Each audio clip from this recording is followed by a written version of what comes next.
So far as we are going through the course, we interacted with the file system quite often. We also learned how to download and upload files, how to share files securely with friends and contacts, how to remove metadata that can be used to de-anonymize us or get information about us. So before moving to the next section, I think there is still one missing piece, which is how to properly delete files and wipe storage media. Now, in general in operating systems, when you right-click a file and delete it, or even if you shift-delete it and empty your recycle bin or your trash, the file doesn't actually get deleted. What happens is the operating system marks the file or marks the space that the file was occupying on the storage device as available.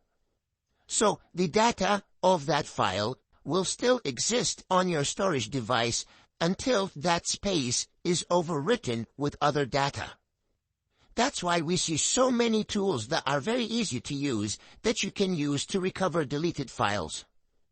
Now, these are very simple tools that you can download from the internet for free, so you can only imagine what a resourceful adversary can do. So, because deleting a file doesn't actually delete the content of it or its data, unless it's overwritten with other data, there are tools that will randomly fill up that space of that file with random data so that it's more difficult to recover that file. Now, Tails comes with such tools pre-installed as you'd expect. So if we go to our file manager and go to the file that we want to delete, so in my case, it's in Files, and it's this image right here. Now I can right-click the image and just click on Move to Trash, which will literally just move it to trash similar to any other operating system, and then I'd have to go to the trash, right-click and empty, and like I said, this will still not delete the content of this image or the data of this image from my storage. The better option to go to if you want to securely remove this file is to click on Wipe right here.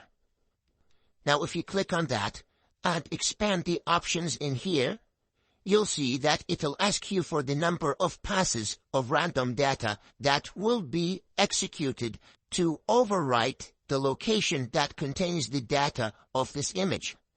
So by default this is set to 2, which should be good enough for most hard disks. You can set it to 38 for older ones, or 1, which is not very secure, which will only protect you from the very simple software that you can download on the internet.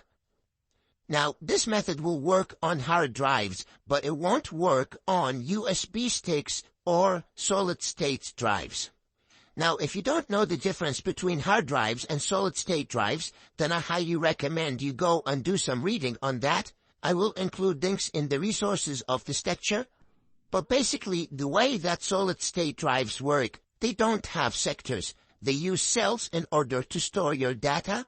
And even if we use a tool similar to this tool right here, in order to overwrite a specific location of this solid storage device, the logic inside the storage device will probably overwrite the request that we make in order to increase the life of the device.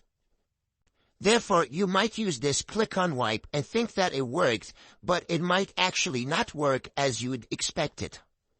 So you can only properly rely on this method if you're using a hard drive and not a solid-state drive or a USB device. Now, that's for removing one specific file, but what if we wanted to clean all the free space or all of the available space on the system? Now, this is only relevant if you're using persistence, obviously, and you might want to do this because you've deleted a number of files insecurely, so by literally moving them to trash and emptying the trash, and then the contents of these files, like I said, will still be recoverable from your storage device. Therefore, what you want to do is you want to right-click any empty space in your file manager. Click on Wipe Available Disk Space, and you'll get a very similar window to the one that we just got, with the same options, and once you set the options, you click on Wipe, and that'll clean and that will securely clean the available disk space. So it won't delete the files that you have. It'll only clean the available disk space, filling it with random data to make sure that it can't be used to recover the files that you deleted. So it'll only clean the files that you deleted. It won't affect anything that you already have on your storage device that you did not delete yourself.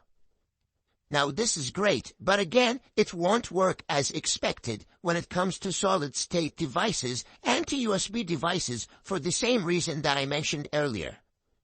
Therefore, if you're using a solid-state device or a USB device and you want to securely delete all of the data that you have on it, then you have two options. First option is physically destroy that device so you can burn it, put it in a microwave, do whatever you want really.